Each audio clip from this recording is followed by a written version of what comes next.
সময় পাকা আমের আনাগোনা প্রায় সব জায়গাতেই। আর এই পাকা আম দিয়েই এখন বানিয়ে নেব মজাদার আইসক্রিম। আজকের আইসক্রিমটা বানানোর জন্য আমি এখানে কোনো ধরনের ক্রিম ব্যবহার করব না, শুধুমাত্র 2-3টে উপকরণ দিয়েই বানানো যাবে, যেগুলো সব সময় আমাদের হাতের কাছে থাকে। আর এটা খেতেও কিন্তু দোকানের কেনা আইসক্রিম থেকে অনেক বেশি মজার। প্রথমে একটা পাত্রে হাফ কাপ গুঁড়ো দুধ নিয়ে নিচ্ছি। এখানে অ্যাড করে দিচ্ছি 1 কাপ নর্মাল পানি। এর সাথে দিয়ে দিচ্ছি হাফ চা চামচ কর্নফ্লাওয়ার। এখন সব কিছুকে মিশিয়ে নেব, কর্নফ্লাওয়ারটা যেন ভালোভাবে মিশে যায়। এবার চুলাটা মিডিয়াম হিটে ধরিয়ে দিয়ে অনবরত নাড়তে থাকতে হবে, কারণ কর্নফ্লাওয়ার দেওয়ার কারণে দুধটা তাড়াতাড়ি ঘন হয়ে নিচ থেকে পুড়ে যাওয়ার সম্ভাবনা থাকবে। যদি কর্নফ্লাওয়ারটা হাতের কাছে না থাকে, সমপরিমাণ ময়দা মিশিয়েও কাজটা করা যাবে। 3-4টে বলক আসলেই দেখবেন এগুলো অনেকটা গাঢ় হয়ে আসবে। চুলার মিডিয়াম হিটে মোটামুটি 3-4 মিনিট মতো জাল করে এগুলোকে চুলা থেকে নামিয়ে পুরোপুরি ঠান্ডা করে নেব। আমি এখানে 1 কাপ পাকা আম নিয়েছি। আইসক্রিম তৈরির আম এরকম পাকা আর রসালো নিলে ভালো হয়।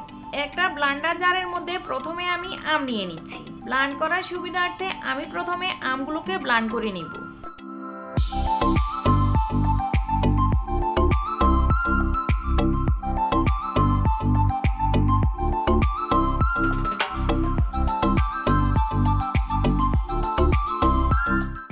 এবার জাল করে রাখা দুধটা দিচ্ছি। খেয়াল রাখতে হবে দুধটা যেন সম্পূর্ণ ঠান্ডা থাকে। প্রয়োজনে ফ্রিজের নরমাল চেম্বারে রেখেও ঠান্ডা করে নেওয়া যাবে।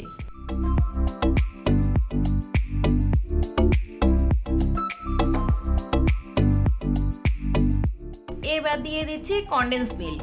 স্বাস্থ্যসম্মতভাবে কনডেন্স মিল্ক কিভাবে ঘরে বানাবেন, হোমমেড কনডেন্স মিল্কের রেসিপিটি গত পর্বে আমি আপনাদের সাথে শেয়ার করেছি।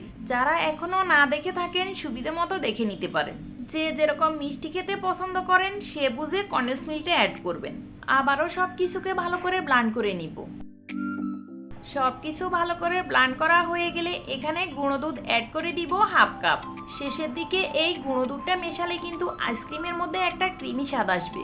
সেই সাথে পাকা আমের সঙ্গে গুঁড়ো দুধের একটা ফ্লেভার। দুধটা মেশানোর জন্য থেমে থেমে ব্লান্ডার চালাতে হবে আর মিশিয়ে নিতে হবে। সব কিছু ব্লান্ড হয়ে গেলে যে পাত্রে আইসক্রিমটা সেট করতে দেব, সরাসরি সে পাত্রের মধ্যে ঢেলে নিব। যে কোনো পাত্রে আইসক্রিমটা জমানো যাবে, চাইলে আইসক্রিম মোল্ডেও। ঢাকনা দিয়ে সারা রাতের জন্য ডিপ ফ্রিজে রেখে দেবো আইসক্রিমটা সেট হওয়ার জন্য। প্রায় 12 ঘন্টা পরে আইসক্রিমের বাটিটা ফ্রিজ থেকে বের করে নিয়েছি। বের করার সাথে সাথে কাটা যাবে না, 4-5 মিনিট মতো এভাবে রেখে দিয়ে তারপর কেটে দেখাচ্ছি। আইসক্রিম শুধুমাত্র ক্রিম দিয়ে তৈরি করলেই যে ভালো হয় তা না, ক্রিম ছাড়াও কতটা মজার হয় এভাবে তৈরি না করলে বুঝতে পারবেন না।